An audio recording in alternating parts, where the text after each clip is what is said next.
Hey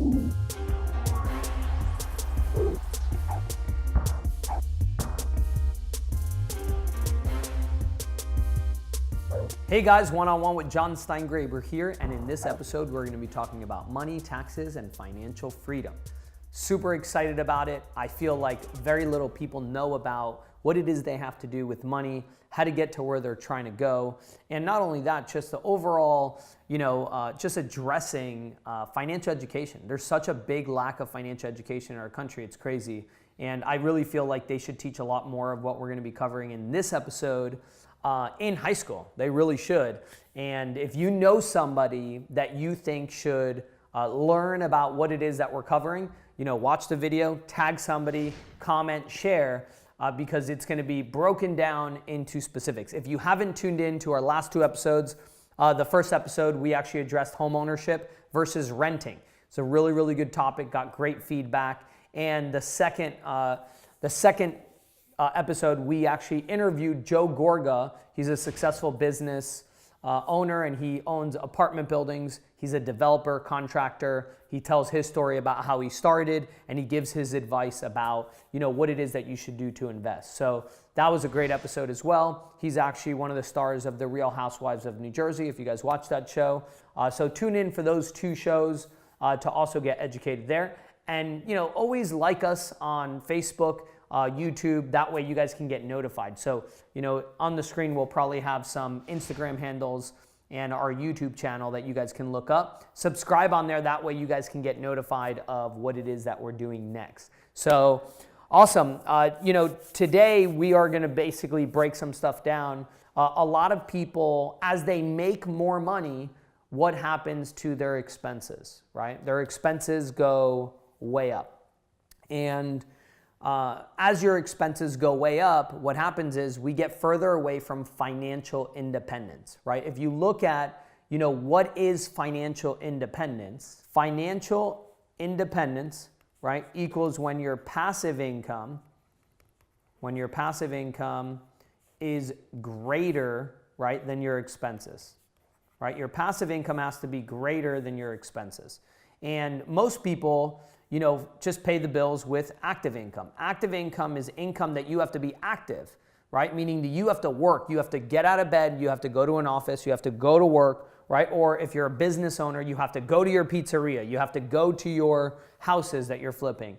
You have to actively work in the business. Passive income is very different. Passive income is where we make our money work for us instead of us working for our money, right? And our whole lives, what are we taught, Joey? What are we taught? Make more money, but how? In a job, right? It's like you go to work, you want to make more money, what do your parents tell you? Get a job. Get another job, right? Like, save. Right? Or ask for a raise or whatever. That's how we basically are taught to make more money. Now, obviously, entrepreneurism is a lot more embraced. People are a lot more open-minded because of the internet. And I think a lot of other things just, things have really changed. And in 1976, 96% of jobs offered a pension. Now less than 20% of jobs offer a pension, right? So things have really changed. That whole idea of go to school, right? Get into massive debt in college, right? And that's the truth, right? I know a lot of people are advocates for college.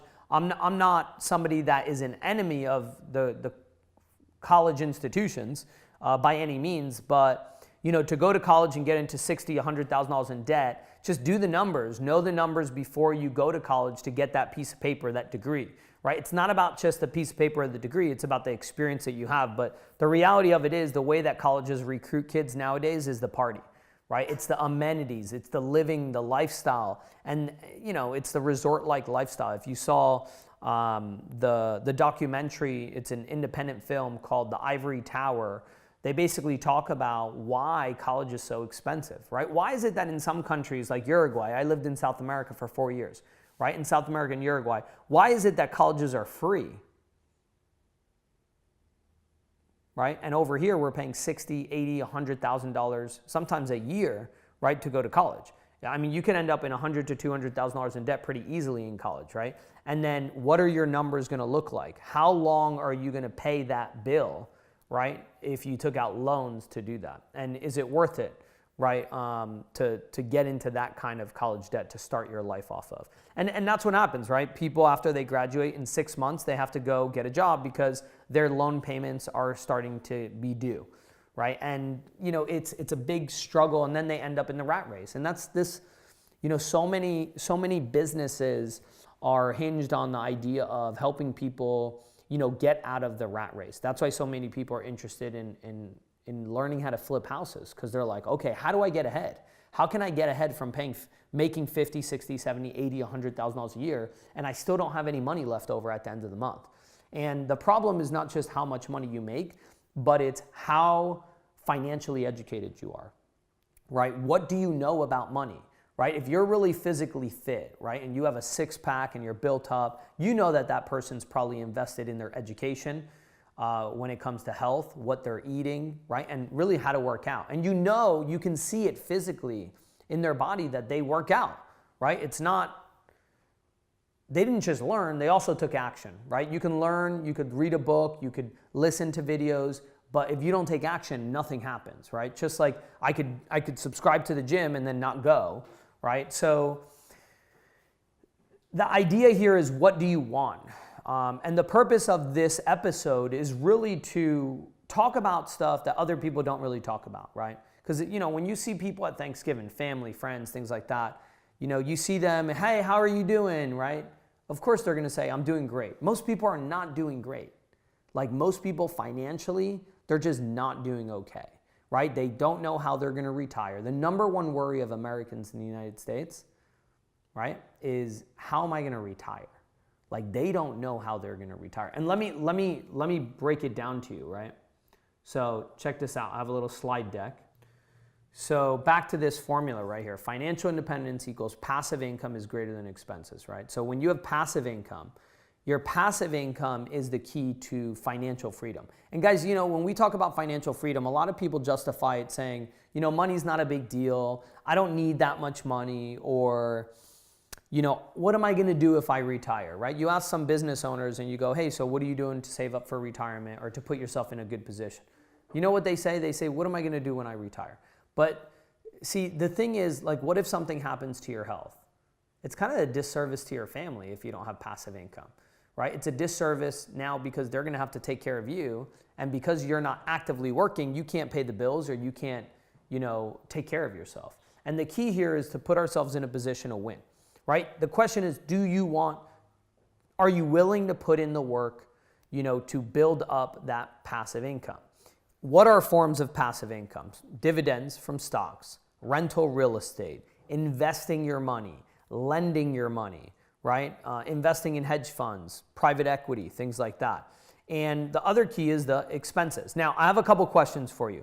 And look, guys, I know you guys can just kind of watch this video, right? You can just watch the video, and you could sit back and be entertained, and that's awesome, right? That's great.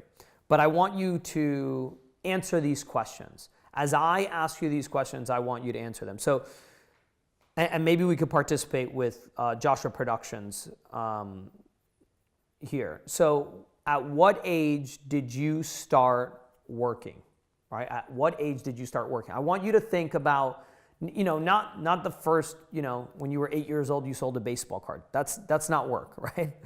What I mean is, when did you have your first job, right? And if it was a newspaper route, or if you helped your parents out in their business, that's what I mean, right? At what age did you start consistently working? Like week after week, even if it was part-time, at what age did you start working, right? So I'm going to ask you, Berkey, what age? 14. 14? Joey? 11? Umpire at 11. Wow, that's pretty good. 11, Tommy? I was 12. I worked at my dad's bowling alley. 12 at your, that's why you're so good at bowling, at your dad's bowling alley. And you were a surf instructor at 14? Yeah. Wow. Okay, now, so everybody that's watching this, I want you to tell me at what age you started working, right? Just put it in the comments. Put in the comments at what age you started working and what you did. Now I want you to think about your age today. Think about how old you are right now, right? Think about when you started working and how old you are right now. Berkey, how old are you? 35. 35. So you started at 14, you're 35. right? So that's 21 years. Correct.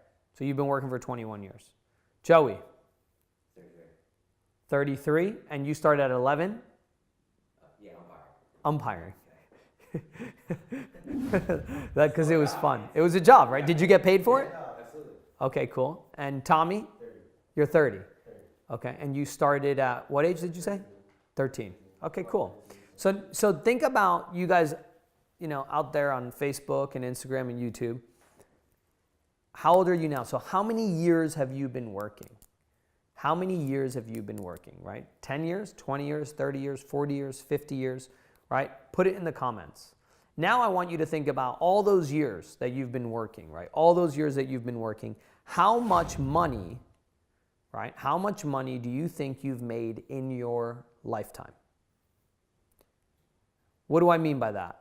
Well, just multiply, right? Obviously, if you were an umpire at 11 years old, you probably didn't make a lot of money.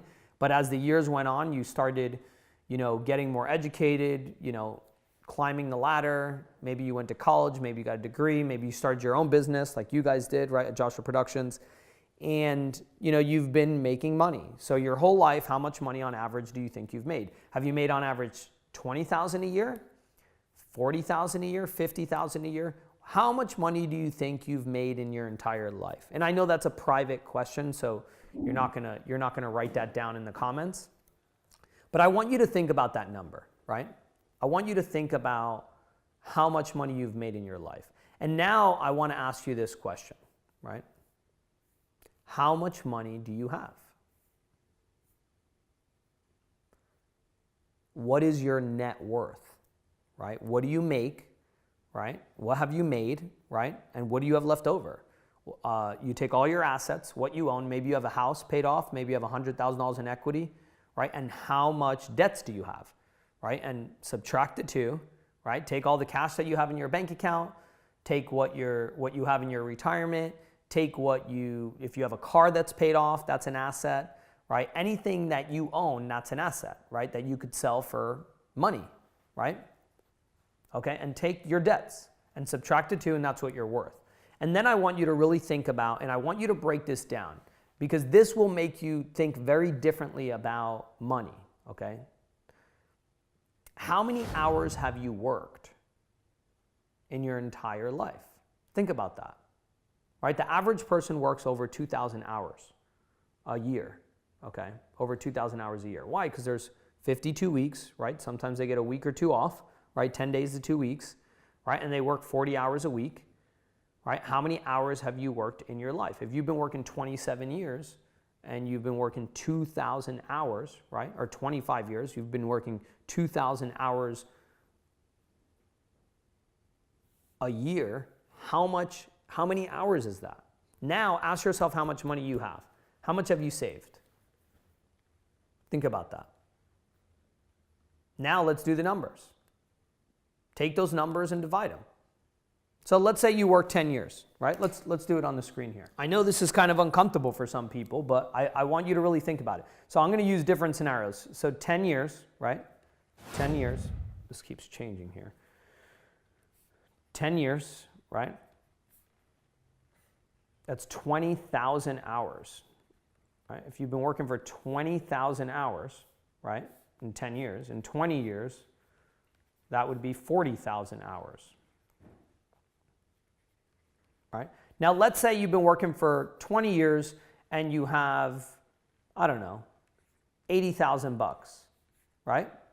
That means that you've saved $2 per hour that you've worked, right? $2 times 40 is 80,000 bucks. If you have $0 and you've been working 20 years, you save $0 per hour.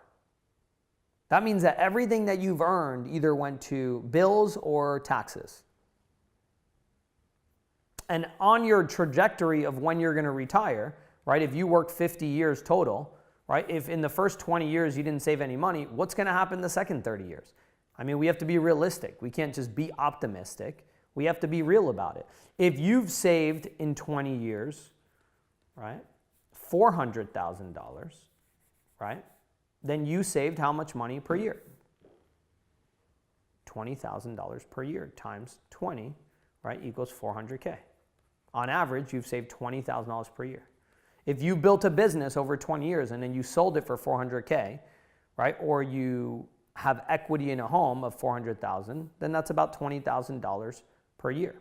Now, what a lot of people don't think about is the perspective of time and money, right? So all that money that you made, right? You made $1 million in so far working, right? You made $1 million, you made 500 grand, whatever your number is, right? And if you're willing to share it, right? If you've been working 20 years and you've made, I don't know, on average 100 grand a year, you've made $2 million. Out of that 2 million, how much money you got, right? But out of that 2 million, I want to ask you this question, and this is probably a more important question. How much of that money that you've made in your entire life, think about that number, you guys too, think about the number that you've made, right? The amount of money you've made so far in your life, okay? What percentage of that money have you invested into passive income assets? What percentage of the money that you've made in your entire life, how much of that money is working hard for you? How much of it is in stocks, right, where it's giving you dividends? How much of that money is in a passive income asset that gives you rental income? What percentage of that money that you've made in your entire life is passive? And if the answer is really low, then you're always going to be chasing that next dollar. Unless you're one of the lucky few that have a pension, and then one of the luckier few that actually have that pension pay out, right? Because not all pensions are guaranteed. There's a huge pension crisis right now. So think about that. Your way to financial independence is not just making more money, it's controlling the money that you make. It's taking the money and then having that money work for you instead of you always being controlled by that money. Okay? And if for some reason things aren't working, just know that we are hardwired not to thrive. We are not hardwired to thrive. You are hardwired to survive. Instinctually, we are not hardwired to thrive and succeed and have all these, an abundance of things. No, as human beings, we are hardwired to survive. That's why we've been able to survive this long. Okay, meaning, if you think a long, long time ago, right? If you were in the woods, right? If you were in the woods, it was a long, long time ago, and you heard some rustling, right? You heard some rustling in the leaves and the branches. What did you do a long time ago? What would people do, guys? Run. They'd run. Fight or flight. Right. Fight or flight. But why would they flight? Why would they leave? Scared. Yeah, they're scared. They don't want to take the risk, right? We're hardwired to survive, right? Not to fight. We will fight if it is a threat on our values. We will fight if it's a threat on our home or on a loved one or a family member. But you're not hardwired to thrive. You're hardwired to survive. And I'll prove it to you. Okay, I'll prove it to you. Why is it that in our country, right, the United States of America, which is the land of opportunity and has an unbelievable track record for entrepreneurship, right, business owners, things like that, and this is where people come from all around the world. They come to the United States of America because it truly is the land of opportunity. Anybody that is willing to put in the work can succeed in the United States. But why is it that in the country with the most embracing country for entrepreneurism, the most opportunity to be a business owner and thrive, why is it that only about a few percent of the population, I think it's 6%, that make over six figures, that make $100,000 a year or more? Why is it only 6% of the population, right? There's only 1% of the population that makes over $400,000 a year. Why is it that 99% of people, right, or let's say 94% of people, just pay the bills? In the land of opportunity. How is it possible? Right? And I'm not surprised. I'm not surprised because a lot of people just settle. They get comfortable, right? They don't want to step out of their comfort zone. And you know what? A lot of times it's just like, they're unhappy with what they're doing and they get home and they're exhausted and they don't have the energy. So what do? They turn on the TV, right? They're on YouTube the whole time, right? They're looking for an outlet. They're looking for an escape. And don't get me wrong, I do it too. So I'm not excluding myself from this. We are all hardwired for that, and we need to push through that. We need to make different decisions. We have to make decisions by time warping ourselves into the future, saying, okay, 10 years from now, 20 years from now, what do I want to be proud to say about my life, right? What do I want to say about my financial future? And if you look at the screen again, right, we have financial independence equals passive income is greater than expenses, right? If you look at, the average way that people operate and the way that they do business, they're going to make about a 7% return on investment over the long run on their retirement, right? The S&P 500 typically over a long period of time, depending on what decade you use, is about a 10% ROI. But the truth is, people don't leave all their money in there. They pull it out, they buy something else when they've taken losses, things like that. So they're making about a 7% return on investment. I think that's a very fair average to use. So think about it like this. You're going to pay on average about 3% in fees, right? For commissions, your financial advisor, your manager, and all the things that come with having a financial account, right? Everything from doing your taxes, a bunch of fees. Just throw them all in there for 3%. So you make 7%, you pay 3% in fees. What are you left with? 4%, right? That's what you get before you pay your income taxes, right? And if you have your money in your retirement account, when you pull it out, you're going to have to pay taxes on it, right? It's probably a tax deferred account, meaning that you save money on taxes now, but you have to pay money on those taxes later, right? You have to pay taxes on that money later. So let's say you saved up $1 million, which most people, it's hard for them to do, right? There's not many millionaires, right? You saved up $1 million. If you saved up $1 million, now you have a 4% return on investment before you pay taxes. If you pay a 25% tax rate, right, you're left with $30,000 per year. And let's say you're going to retire. Joe, when are you going to retire? Never. Give me a number. Give me an age. 8. 58. You're just making shit up. 58. 58. Berkey, what do you think? Probably 65. 65? I would say 65, 70, something like that. 65. 65? Okay. So 58 to 65. Okay, perfect. So let's use you, Joe. You're 33, right? To 58. So we have 25 years left. Yep. Right? So we have 25 years left. If we're gonna plan for retirement in 25 years, what do you think your monthly bills will be or yearly bills will be when you're 58 years old? Right? Think about inflation, right? The way things go up in prices. If your bills right now are $4,000 a month, what do you think they'll be in 25 years? Probably 10 to 15. 10 to 15? All right, let's use 10,000. 10,000 a month, right? So if you saved up $1 million and you invested at 7% ROI, you spent 3% in fees, and then you paid taxes on that money, you would have $30,000 a year coming in. So that's only $2,500 a month. So that's 25% of your income, right? If you saved up $1 million, right, your yearly income would be 30 grand. It's funny because we didn't plan this, but the yearly income goal is 120 grand a year. You see that? That's 10,000 a month. And that's because that's a normal answer, right? People are like, okay, if I have 4,000 or 5,000 in bills now, my bills are going to be 10 grand later, right? It makes sense that things double. And for those of you watching that don't believe that, you're like, oh no, that's too much. Well, think about 30 years ago compared to bills now. What were your bills 30 years ago compared to now? Probably double, right? If your bills were $2,500 30 years ago, they're probably 5 grand now, right? Maybe even more, right? So 120,000. So if you need $1 million to save 30 grand a year, or to make 30 grand a year, if we need 120 grand, well, we've done algebra in high school. 30,000 times 4 equals 120, right? So we would need $1 million. Well, don't you think we should maybe ask for more than $1 million? $1 million isn't exactly a lot of money these days. Virtucon alone makes over $9 billion a year. Really? It's a lot. Okay, then. We hold the world ransom for $4 million. $4 million. million, okay? With a return on investment of 3%. And you guys know math, right? 4 million times 3% is 120 grand a year.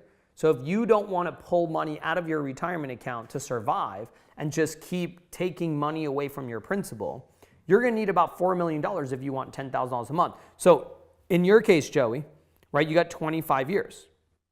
If you really want to retire at 58, right, we have, assuming that you've saved some money, right, you subtract your savings from the 4 million, right? So you have 4 million minus whatever you've saved, and that's how much money we have left to save in a traditional way to retire. Now, let me ask you this. If you have to save $80,000 a year from here until, or more, what am I talking about? Wow. Let's take 4 million and divide it by 25. 200 times 25 would be 5 million, right? So you need 160. I was thinking 150. So let's say you've saved some money. So now you need $150,000 a year. You need to save $150,000 a year for 25 years. And hopefully you make some money on that, right? So maybe it'll end up being a little bit less. But that's the thing. 58 years of age roll around. That's what happens to most people, right? Maybe it happened to, people you guys know. It's happened to people I know that they're a little bit older and they haven't planned for this because they never did the numbers. So if you want to retire in 10 years, you would need 400 grand a year, 20 years, 200 grand a year, and 40 years, you'd need 100 grand a year. If you guys are watching this, right, hopefully you're paying attention. Like, these are the numbers that you're gonna need. And if you have another plan, you're like, no, I'm a police officer, so I have a pension. Perfect, right? So how much is your pension? Is it 3 grand a month, 4 grand a month? And if your bills are 10, then you still need 6, right? You still need $6,000 a month. So I just wanted to set some context before we got into some of the educational portion of this, because if you really think about it, most people are not prepared for retirement, and this is why. Because we were brought up to believe or to think that if we work hard and we're loyal to an employer, that they're going to be loyal back to us. That they're going to take care of us, because that's kind of how we were brought up. Think about it. What did your parents tell you when you were a kid? Were they like, hey, so when you grow older, you're going to be a house flipper? No, they were like, you're going to go to college, you're going to get a degree, right? You're going to get a degree, and then you're going to get a job, right? That's what most parents tell their kids, right? I don't know. Is that the right advice? Is getting a job the right advice? Is that the American dream, right? In the first episode, we talk about, is the American dream owning a home with a white picket fence, right? Is that the American dream? Go to school, get a degree, get a job. If you're going to have a job, there's nothing wrong with having a job. But climb the ladder, right? Up your skills, right? Some kids go to college, they get a degree, and then they're like, I can't get a job with this degree. I need a master's. So then they go get their master's so they can defer their payments because then they're full-time students, right? And then they get into more debt thinking that master's degree is going to be the solution. Look, I have news for you kids out there, right? If you're going to college and you get a degree with a bachelor's degree and your profession doesn't require a master's, right? Like a school psychologist, you have to have a master's, right? But if your profession does not require it, you're delaying the inevitable, right? If you can't get a job having a bachelor's degree and then go part-time to college as a master's and hopefully have your employer pay for that master's, then you didn't do a good job trying to go out there and get a job. I mean, that's what it comes down to. Be better than everybody else. What does your resume look like? Does it look like a piece of paper, right? Or nowadays, did you start a website, right? Start a website. Put your video on the website saying, hey, thank you for considering me for your position. I'm super excited. Put video recommendations on squarespace.com. Start a website up, right? And do it and be different than everybody else, right? Connect with people on LinkedIn. Send them a link to your resume website, right? Where on there you have everything, right? You have links to your social media profiles, right? Because they're going to check it out whether you like it or not. So you might as well give them access to it and clean it up while we're at it. Don't have pictures of you partying and, posting negative comments or anything like that, right? Be clean. The people are looking at you. That's how they're going to judge you, right? Be smart and put yourself in a position to win, right? The American dream is not just, having a house and paying the bills. It has to be more than that, because nowadays a job is not enough. That's why I'm a big believer in multiple streams of income, right? I don't just flip houses. I have other things that I do, right? We have a real estate brokerage, right? I have a real estate investment club.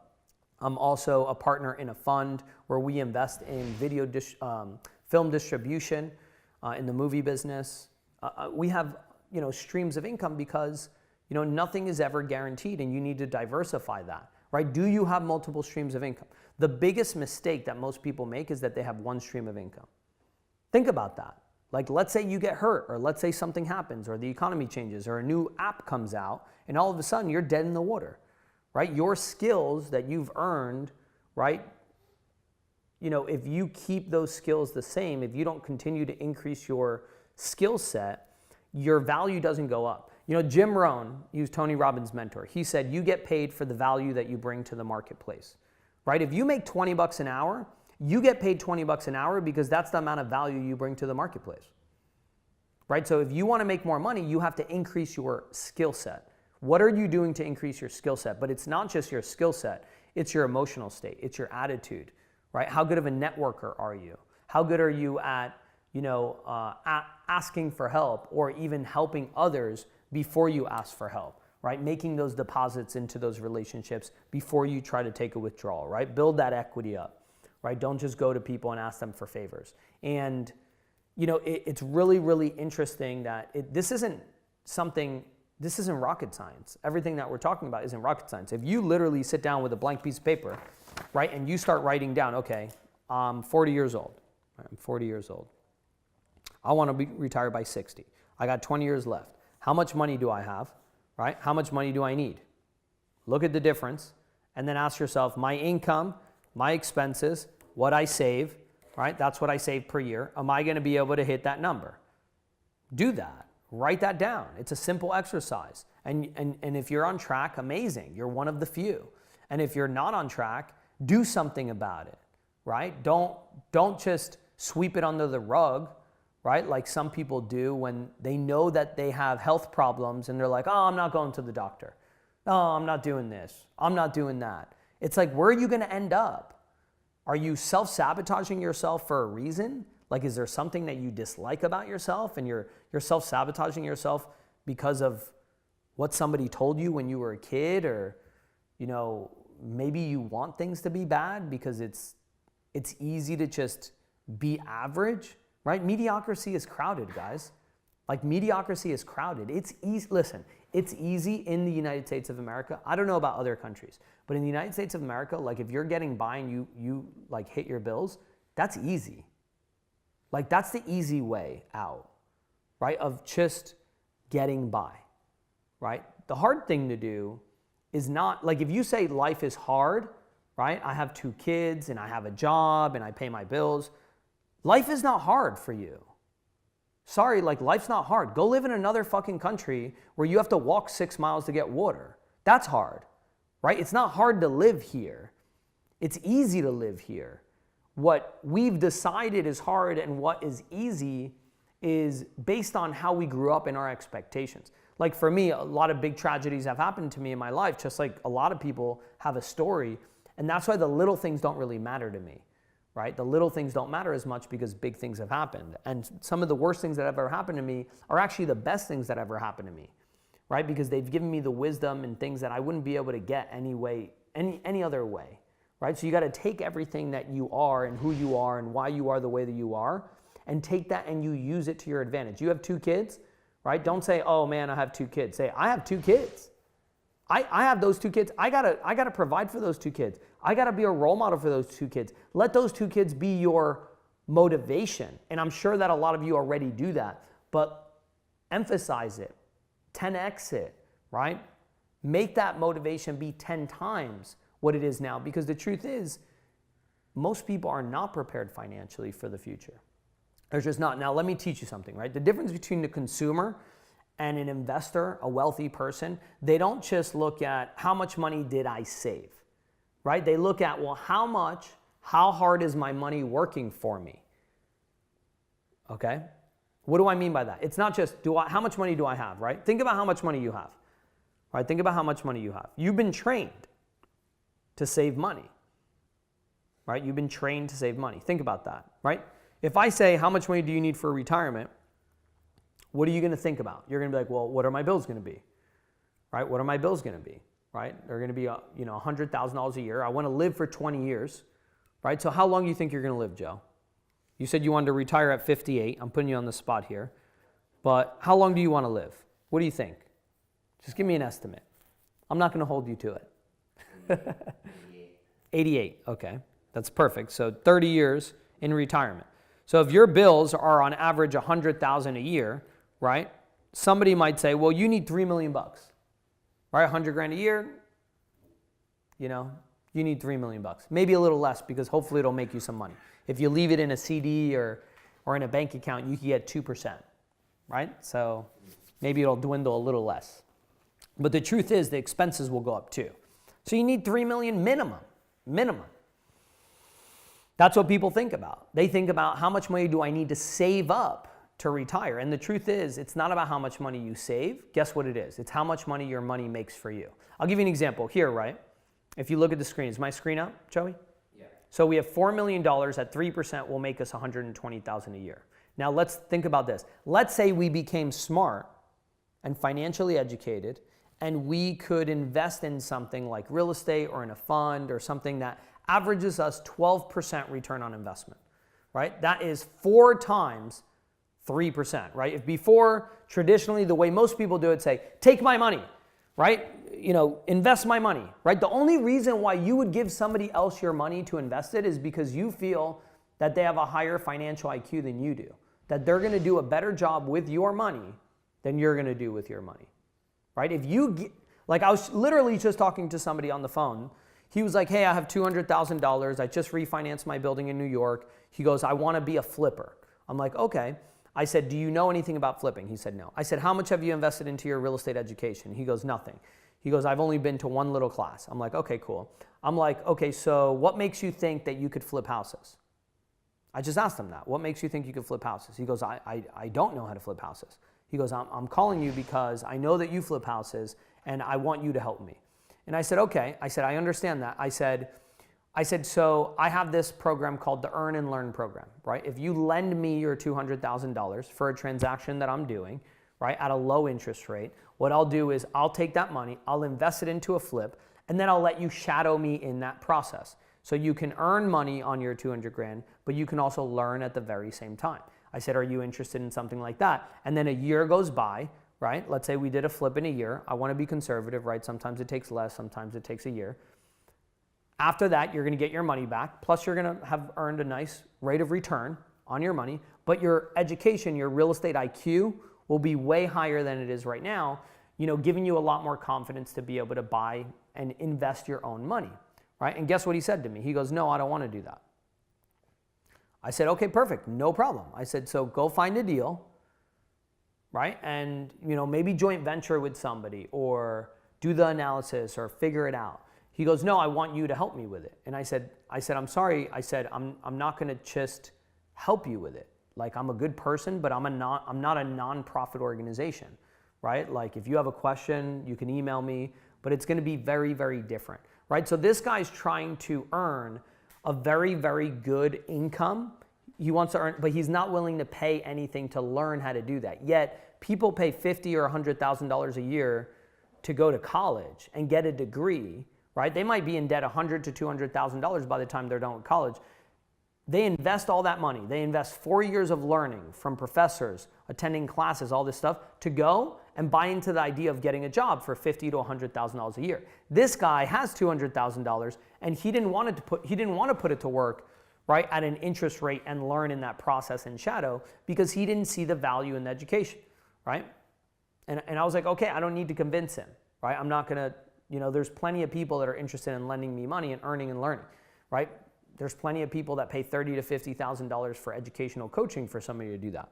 In this case, he didn't have to pay any money, right? He just had to invest the money. He was going to earn money on his money while it's not doing anything right now, and then he was going to learn in the process. So some people, you can't help people that have that mindset, right? You have to have the mindset of pay to play, right? Or seek to serve, right? What does that mean? You either pay somebody to teach you how to do something, right? And that's what a lot of people do. They hand over their money to who? A financial institution, and they pay for that. Why? Because they're paying a percentage of their money. Or, right, they seek to serve. They go, all right, let me work for free for you. Right? This guy at no point said, hey, what do you need? How can I help you? He goes, watch this, I have $200,000. I want to learn how to flip houses. I want to make more money, right?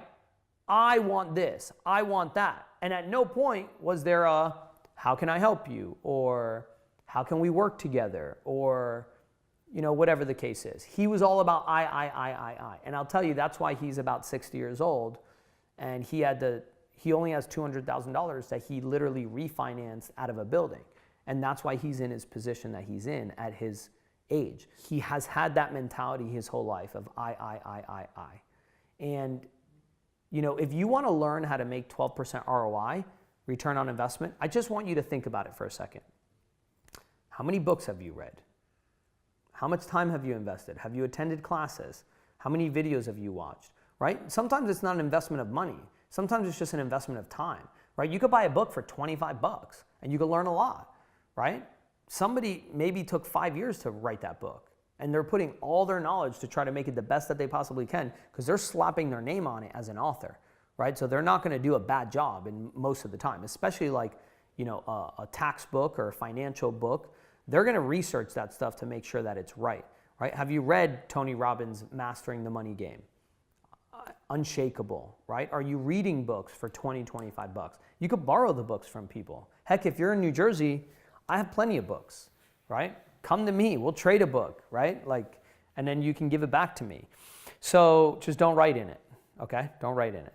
The idea here is that it's not about how much money we save. It's about how hard our money works for us. If we can learn how to make 12% ROI, that's where smart and wealthy and successful people focus, okay?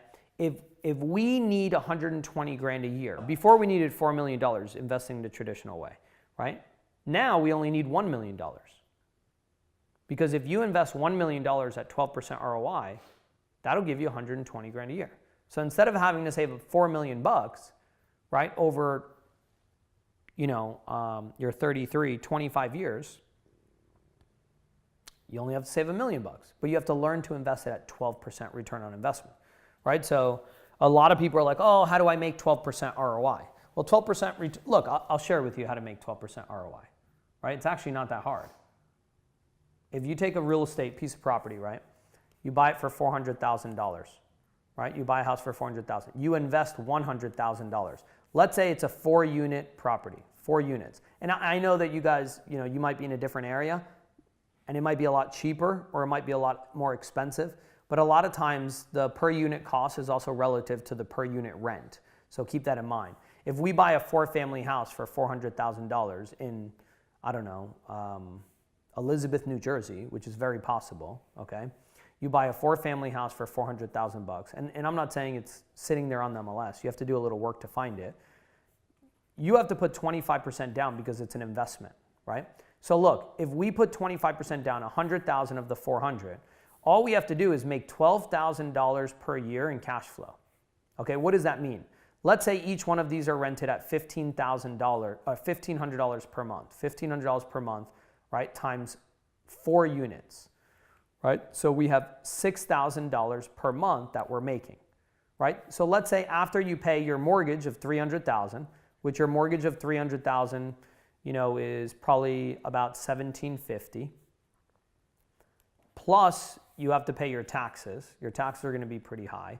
Let's say another, $1,250, right, per month, right? So now we're looking at 2, that's $3,000, right? Plus we have insurance, right? You have property management, you have all these different things. You have vacancy, you have repairs that you have to do, all this stuff. So out of that $3,000, take all this stuff out, and let's say you're just left with $1,200. So we have another $1,800 of expenses. That's more than enough for everything. You're only making, $1,000 per month, right? Cash flow. That's only $250 per unit. Right? Well, this $100,000 that you invested, think about it. If you have a $100,000 investment and you make $12,000 a year, right, in cash flow, That's a 12% return on investment. Right there. That's all you need.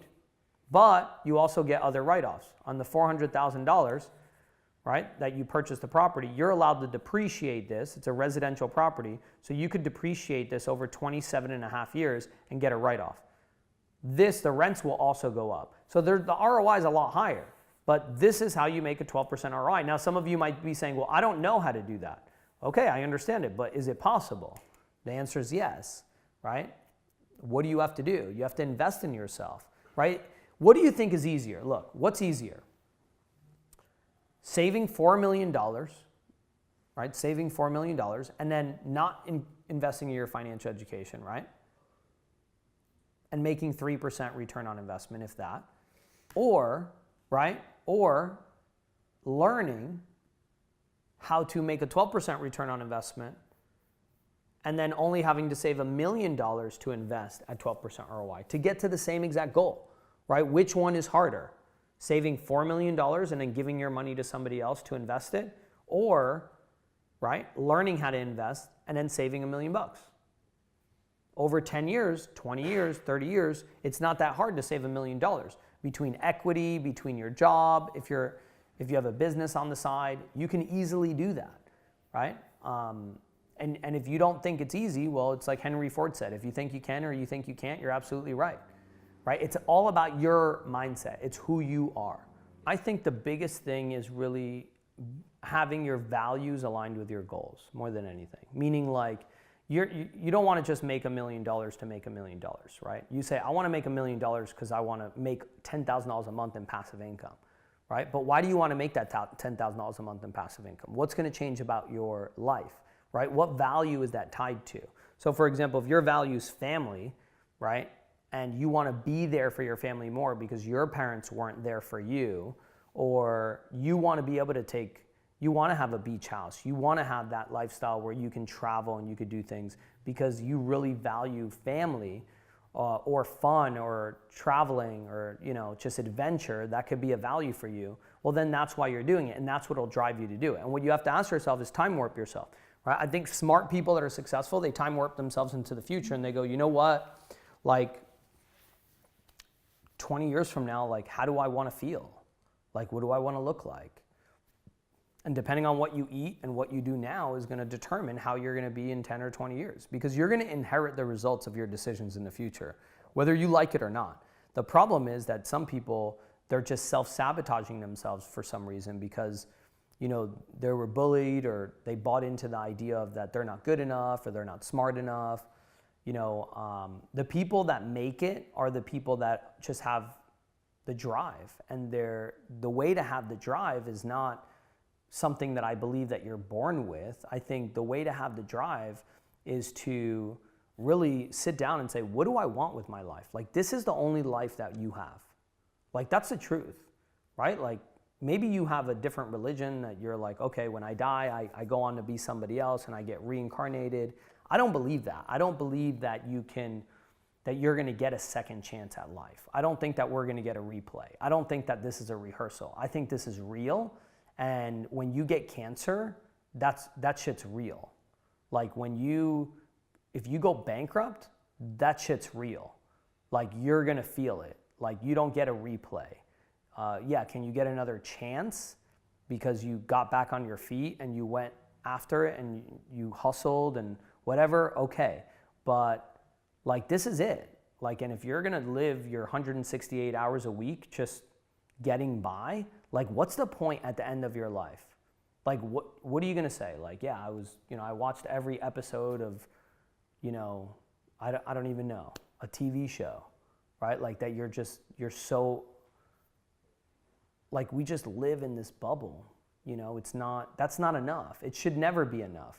That should never be enough for anybody. And money it's not about money giving you happiness, but it surely is easier when you have money to be happy. And if you have more money and you're not happy, then there's something else wrong, right? Because money actually gets rid of a lot of problems. If you write down all your problems on a sheet of paper, just write down all your problems on a sheet of paper and then tell me which ones can be solved by having more money. and then cross off the ones that can be solved by having more money. And if you have the same amount of problems and there's nothing crossed off, then you have some serious issues, right? But if you write down all your problems and you go, okay, which ones, okay, my weight, right? You're not happy with your weight, right? Well, you can pay somebody to beat your ass in the gym and like really motivate you. And like you can buy food that's probably healthier than the food that you're eating because you have more money. Do you have to want it? Of course. Like your emotional state and your drive and your value has to be about being healthy. It has to be about feeling good, right? And you know, if you have some issues that you haven't resolved yet, maybe you pay a psychologist, right, to help you get through them. And that's money, right? That's not, I don't know many psychologists that are going to work for free, right? So money is not everything. It definitely isn't. But to use the excuse like a lot of people do that money is not something that I need or that I'm going to give my life for, that's the wrong idea, right? Money isn't everything. You know, they say money doesn't buy happiness. Well, here's my saying that I don't know if I heard somebody say it or made it up. Now I can't even tell what, you know, all these years of learning and listening to people. You know, I don't even. So many quotes you made yourself. You listen to. Yeah, there's stuff I made up. There's stuff I've heard from other people. I don't even know what's what anymore. But I probably heard it from somebody. They said money doesn't buy happiness, right? And you know, a lot of people at the events. You know, I've done a lot of events for Fortune Builders or a real estate education company. You know, money doesn't buy happiness, but neither does poverty, right? So is money the issue, right? Is money the thing that makes you unhappy? No. Maybe the lack of money makes you stressed out, right? Because I got to pay this, or I got to move money from here. I got to do this. I'm waiting for this check so I could pay that. I know what that's like. I know exactly what that's like. I was taking care of my little brother when he had paranoid schizophrenia, and I had started my real estate investing business, and that was the hardest time in my life. I leveraged my credit cards to be able to pay bills some months to try to get by.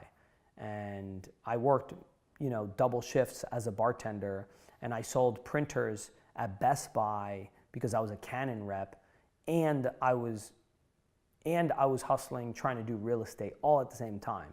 And I know what that's like. And there was times that I would drive around in my car in my beat up ass 1993 Dodge Neon with a black hood, but the car was red and it had 3 dents on it, and I'd get pulled over every other day and get a ticket, which the tickets cost me more than what the car cost me. And driving around in this beater ass car, literally trying to figure life out, like tearing, looking at myself in my rear view mirror, just going like, what am I gonna do? Like, where is the answer? Where is my path? I remember driving up to a 7-Eleven, going to where the newspaper stands are, opening them up, looking for jobs, like looking for opportunities. And like I had no idea where I was gonna end up and what I was gonna do. And it was hard, you know, and I had a lot of bad days back then. But I just kept going. And you gotta keep your head up, and you gotta realize that there's always somebody that has it worse, right? We're not victims. We're just going through a stage in our lives that's rough and it's tough, and that's gonna make you who your future self is. And you have to ask yourself, who do you want your future self to be, right? Behave as the person that you wanna become, not as the person that you're known for, right? Behave as the person that you wanna become, right? Not just as the person that you're known for. Not for the label that somebody maybe gave you, right? Maybe somebody said you were stupid, or you were poor, or you were fat, or you were this, or you were that. Well, don't behave based on what other people's opinion of you are. Behave as what you want to become. What do you want to be? Yeah, and I think a lot of things have to do when you're kids, right? So my dad and my mom argued a lot about money. Like they literally got divorced primarily about money because there was a lack of it. Not because there was an abundance of money. They weren't like, hey, there's just too much money in the house, right? Like, it's not because there was too much money. It's because there wasn't enough money. And I remember like that just always being ingrained in me as a kid. Like I was like, I'm never gonna let money be an issue in my life, in my relationships, because that led to, you know, all these other circumstances that happened. And my dad's van got stolen, and he didn't have the proper insurance on it, and he had $10,000 of tools in it from his job. They weren't all his tools, and he couldn't even pay it back because he didn't have the right insurance. And I think that was like that financial nail in the coffin of their marriage, right? Like it was just over from there. Because when you have money problems, you stress, and when you stress, you might treat people differently than if you're not that stressed. And even though we don't want to project that on other people, sometimes we do. And money does solve a lot of issues. So is you making more money the answer? Me making more money as a bartender wasn't an answer, right? It wasn't me going like, hey, give me not a $50 shift pay, right, Joe? Give me a $60 shift pay. Like that wasn't the answer. It wasn't getting a raise at my job. It wasn't like did I do okay with tips? Yeah, it was okay, but I'm a dude, right? I'm not the best looking dude in the world, right? Like I didn't make a lot of money as a bartender. I made okay money as a bartender. And I didn't want to be a career bartender, right? I wanted to own a bar. You have that mentality whether you're going to wait in traffic or you're going to do something about your life. And I think that's a really good analogy for kind of people's lives. Like, have you ever been sitting in traffic and then like there's an off-ramp, but you're not willing to go off on the off-ramp? You're not willing to get off the exit because you've never been off that exit to get home. You've never been off that exit to get to work. So you fucking sit in traffic instead of taking the risk, right, of getting off the ramp. And if you did get off the ramp, 90% of the time, you know what happens? It's a parallel street with no traffic where you're getting past everyone. And then you're going in front of the car accident, right? And then you're getting to where you're trying to go faster. Why? Because you took a risk. Because you took your phone out and you said, let me look at the map, let me find a Waze app, right? That's gonna make me avoid traffic, and you're gonna do that. And it's a mindset. It's saying, I'm not gonna just live the way everybody else lives. I'm not gonna just have a job and pay the bills. Like, that's not enough for me.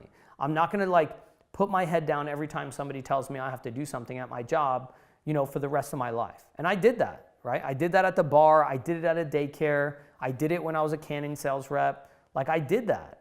You know, you do what you have to do, but you don't have to stay there forever, right? Like, you have to increase your value, your skill set, so you can add more value to the marketplace. And if that's within your organization, right, with Fortune Builders, that's what I did, right? I gained a new skill set of speaking and training, thanks to Than Merrill, because he sent me to this train-to-trainer event with Peak Potentials, and he paid for it for me, and he goes, go to this event. And I went there, and like I learned about program development, I learned about public speaking, and then Paul Asasian and Than Merrill gave me an opportunity to speak, right, and be on a stage. And I enjoyed it, and I kept getting better and better and better. And because of that, I was able to earn more income. Because of that, when you teach, you also learn. And that also leads to this, right? Why can I be on camera teaching you guys about some of this stuff? And it's because of the skill sets that I've got, right? And same thing with a real estate agent, right? If you're a real estate agent, not every real estate agent can do a live show. That's why I respect all of our agents over at Signature Realty that do the Market Mondays, because not everybody can do that. Not everybody's gonna stand in front of a camera teaching other people about the market, about real estate, about the 5 steps that home buyers make, mistakes that they make, etc. And it's really about just increasing your education. Here, if we look at this, I hope the lesson for you is it's not about just how much money you make, it's also about how hard can your money work for you, right? I see a lot of people that are successful, they make good money, but as you make good money, your bills go up, and then you don't have that much money. And if you have some money, you're giving it to somebody else to invest for you, and how hard is that money working for you? You've worked hard for your money, so make your money work hard for you. Because if you don't, you're gonna end up working for the rest of your life. I don't care how much money you make, right? If you make money but you spend it, right, you just might be broke at a different level. You make $1 million a year, but you spend $1 million a year, you're just broke at a higher level. You might be even worse off than the average person that makes $100 grand a year and has $100,000 in bills, right? Because if you lose your job, you're screwed, right? Because then you got $1 million lifestyle to kind of try to keep up with. And the reality of it is, it's like we have to be smart about these things. We got to put ourselves in a really smart position. I'm good with finances, I'm good with business, but I've also put myself in situations where, I have 10, 15, 20 properties and I have, very, very high overhead, right? And, when properties, take a little bit longer to sell, et cetera, that happens. So you have to sometimes rethink your business model and say, wait a second, this business model is not really working, so let me change it, right? It's not always changing everything that you're doing. It's just, or dumping everything and going and doing something else. Sometimes it's just changing how you're doing it, right? And just being strategic, right? So, some of you might be watching this episode and saying, okay, now what do I do, right? And there's, the first thing that I would recommend that you do is you audit yourself financially. That's the first thing that you should do. Where are you at, right? Do you even know how much debt do you have? Do you know how much money you have? Sometimes I ask people, hey, so what do you have saved up in your 401k, right? Somebody that's asking me for financial advice and they don't even know. They have no idea. I go, what's the rate of return that you're getting in that? And they don't know. And I go, what fees are you paying in your 401k? And they don't know.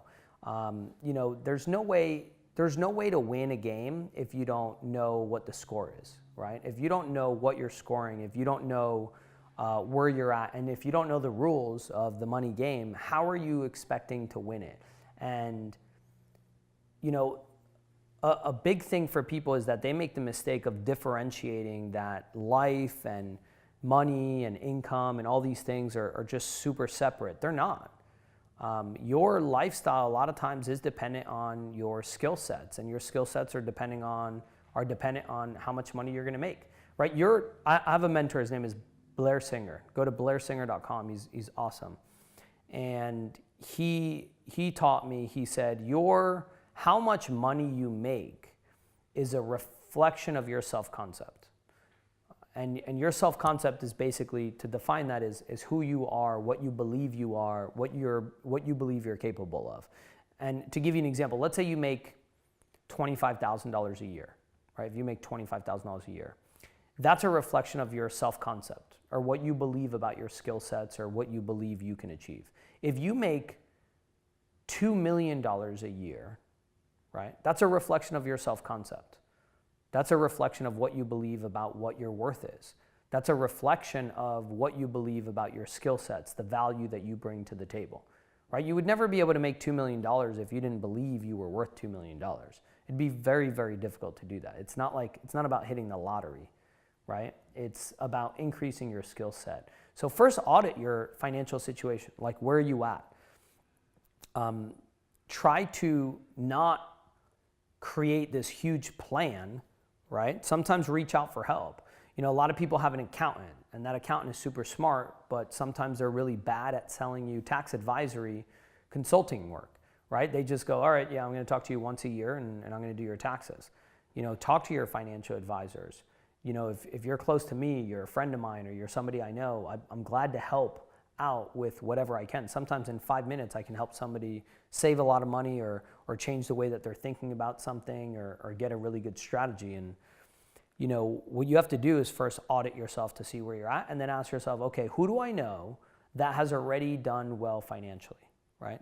And reach out to that person, right? If you want to be an NBA player, right, first thing you want to do is, who do I know that knows somebody or has coached somebody that's an NBA player, right? Like, you want to somehow be connected to, that, on that path, right? At least somebody that was part of that journey, either for somebody that it was their journey, or somebody that they know that it was part of their journey. Like, if I want to get into the movie business, I have to be like, oh, my cousin, she went to school for film, and, she's got to know a professor or somebody that's in the movie business. Or I can look up online, I can go to the American film market, right? And I can go and I can meet people there. Meaning, you immerse yourself around those people.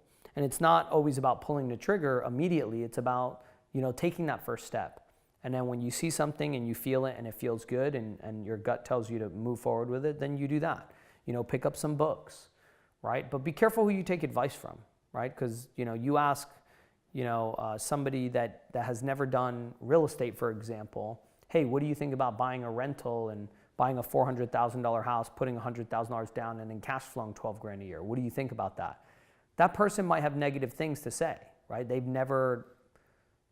Maybe they were influenced by somebody that had one bad experience in their life and they gave up. Most of the time, it's not about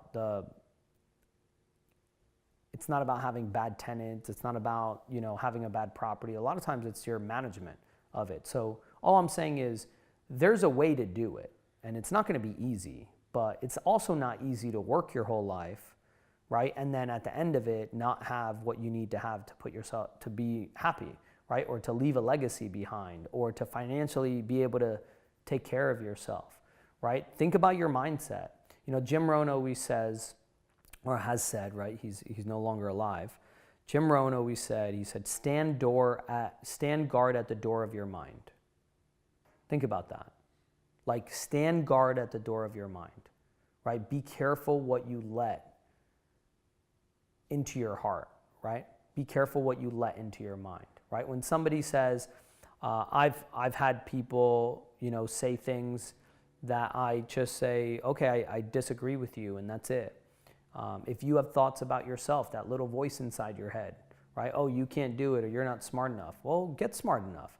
Change the way that you're asking yourself the question. Change the story that you're telling yourself in your mind, right? You don't like going to the gym? Great. Tell yourself a different story about it. Don't say, oh man, I don't feel like going to the gym. Be like, what do I have to do? What's going to make me want to go to the gym? Like me, I don't like hitting the weight room, right? I just don't like doing weights. So why do I go to the gym? I go to the gym to play basketball. Why? Because I'm like, I'm not going to the gym. I'm going to play basketball, right? And I love playing basketball. So I get my cardio in, I get my exercise in, and that's what I like to do there. So instead of telling myself I'm going to the gym, I'm saying I'm going to play basketball, right? And I'm telling myself a different story. If you don't like, today I ate a salad, right? If you don't like eating salads, right? Tell yourself a different story about it. Be like, that salad's gonna give me more energy. It's gonna make me healthier. I'm gonna lose weight. I'm gonna have more energy later. Instead of having, Chipotle, right? Where in 2 hours I'm gonna feel like crap, and it's not going to go over well in the future. Time warp yourself. It doesn't matter if it's an hour or 2 hours or 2 years or 20 years. Time warp yourself throughout your life. Ask yourself, things about your relationship. I'm going to get home in about an hour. How can I make it the ideal scenario for my spouse when I get home, right? Think about 10 years from now, 20 years from now, when you're 90, sitting on a rocking chair.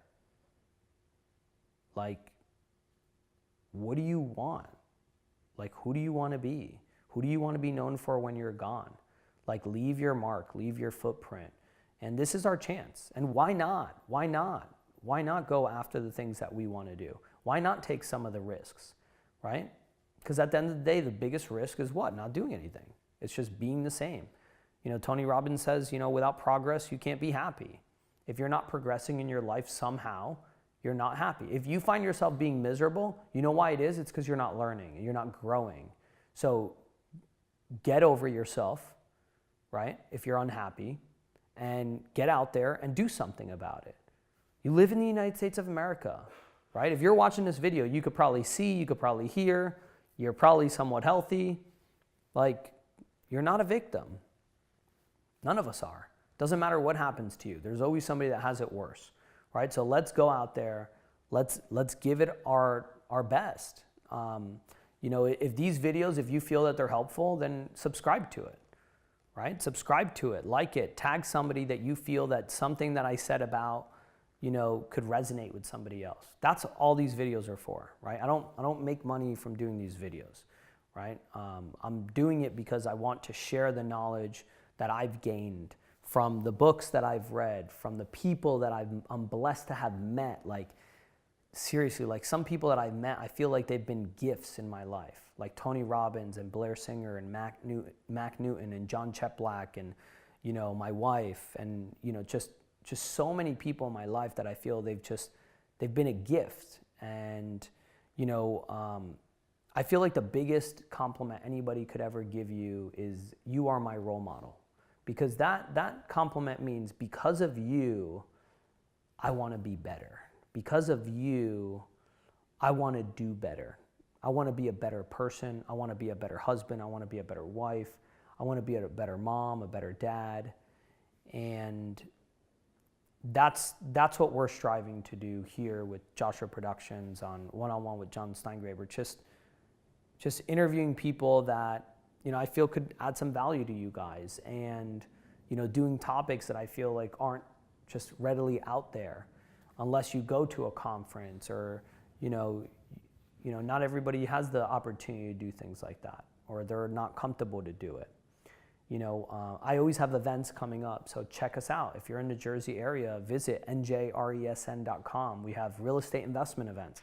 You might be asking yourself, like, what do I do? Well, after your financial audit, after really deciding, like, okay, where am I at? Where do I want to be? Say, okay, what do I want to investigate? Do I want to learn about real estate investing? Do I want to buy a multifamily house? It's not that hard to buy a multifamily house, right? Do I want to flip houses to get more cash so then I can buy a multifamily house, right? How does that work? Don't just automatically assume, oh, I need all this money to do it. That's not true.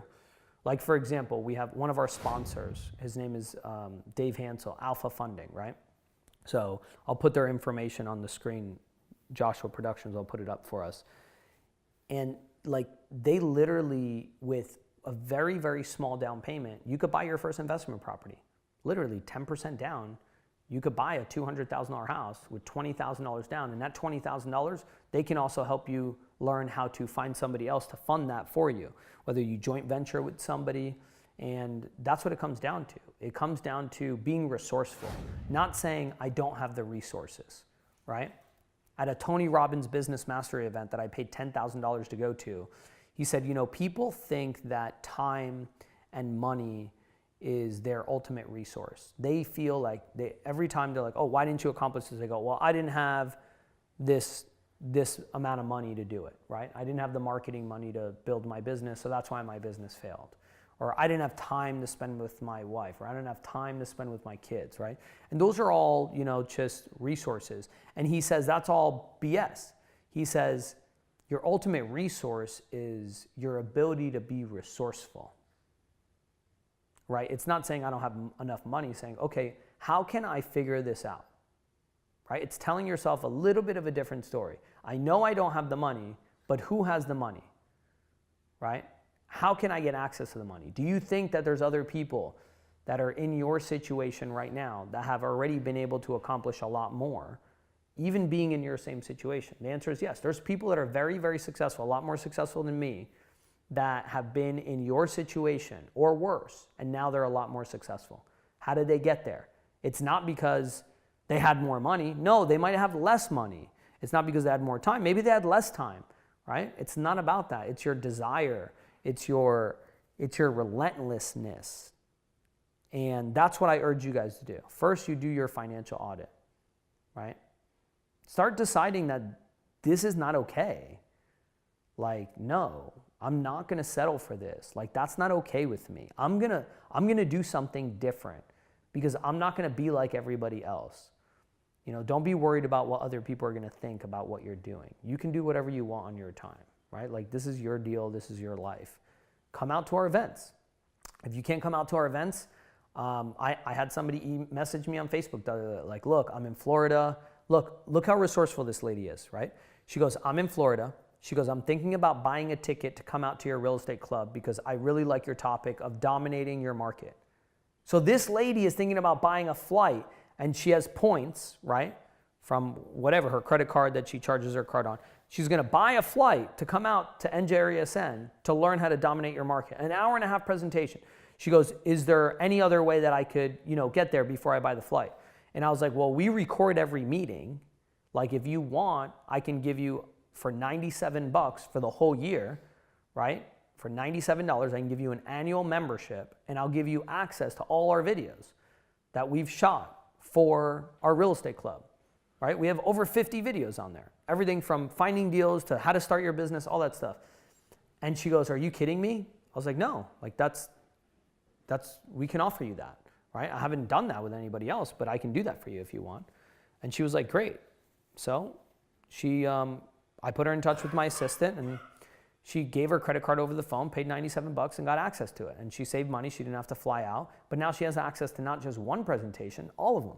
Right? So if like you're somewhere else and you're watching this and you want that, great, just hit us up, right? Just email us. Like, we can help you with that. We're not big into like promoting all our stuff that we offer and things like that because I just feel like people get turned off on that. But you reach out. Like if you feel like there's something that we could do together, just email us, right? Contact me, message me. I'm on Facebook, right? Just message on one-on-one Jon Steingraber, right? Not a big deal. We're here. We want to help. And that's what I would recommend, just putting yourself in a position to win.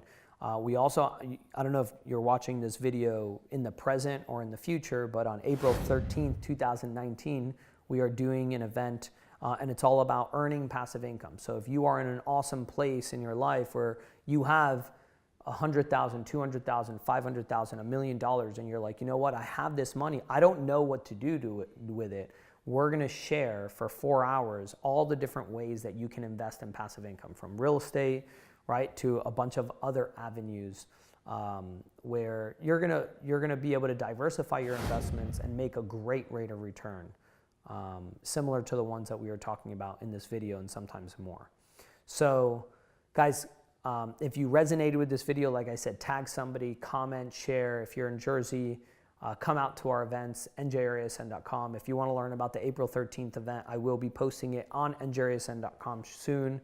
Just subscribe on there. It's a platform called Meetup, and then you'll get notified every time we go to do an event. So thanks for tuning in. Thank you to our sponsors. You know, if you guys are out there and you're investors and you're looking to invest in real estate but get funding, Alpha Funding is an amazing resource for you guys. They're one of my capital partners, and they've just been unbelievable. They're awesome guys, and they help you with whatever it is that you need. And if you have a bad deal, they don't want to fund, they'll tell you, which is a good thing for you. If they're not going to fund it, you probably shouldn't do the deal. I want to also give a shout out to my wife, Michelle Pice, for always inspiring me and motivating me. She is an amazing role model. We run Signature Realty NJ together in Springfield and in Westfield, and we do business all around the state of Jersey. We have 96 real estate agents that are amazing. So anything you guys need from a real estate perspective, if you want to list your house, if you want to sell your house, let me know. We can help you with that in New Jersey. And if you're looking for a refinance, if you're looking for financing, how it is that you should, buy your first house, if you're a first-time home buyer and you're just getting started on that road, or buying your second house, John Palumbo is an amazing resource from Freedom Mortgage. Thanks for tuning in. Again, share it, comment, and tag somebody that you feel needs to hear something in this video. Thanks a lot, and I'll see you on the next episode of One-on-One with Jon Steingraber.